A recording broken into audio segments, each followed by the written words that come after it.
ఈరోజు super GST super savings నిన్నే ప్రధానమంత్రి గారు చాలా స్పష్టంగా చెప్పారు.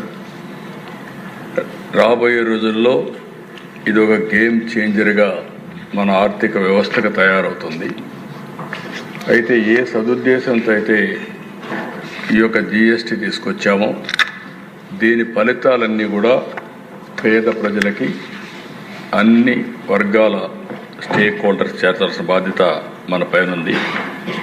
దీనికోసం ఒక మంత్ అంటే ఒక 30 రోజులు కార్యక్రమాన్ని అనౌన్స్ చేస్తున్నాం. మొన్న ఈ ప్రభుత్వం ఏదైతే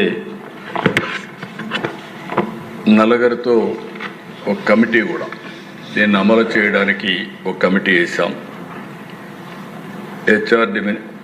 హెచ్ఆర్డి మినిస్టర్ లోకేష్ గారు, ఫైనాన్స్ మినిస్టర్ పయ్యావుల కేశవ్ గారు, హోమ్ మినిస్టర్ అనిత గారు, టూరిజం మినిస్టర్ దుర్గేశం గారు, హెల్త్ మినిస్టర్ సత్యకుమార్ యాదవ్ గారితో ఒక కమిటీ వేసి ఈ కార్యక్రమాలని లాస్ట్ మైలుకు తీసుకుపోయి వెళ్ళి ప్రజా చైతన్యంతో ఏ స్ఫూర్తి అయితే సూపర్ జిఎస్టీ వచ్చిందో ఆ స్ఫూర్తితో సూపర్ సేవింగ్స్ కూడా అందరికీ చేరే విధంగా చేసే బాధ్యత వాళ్ళకి అప్పచెప్తున్నామని చెప్పి కూడా నేను మీకు తెలియజేస్తున్నా.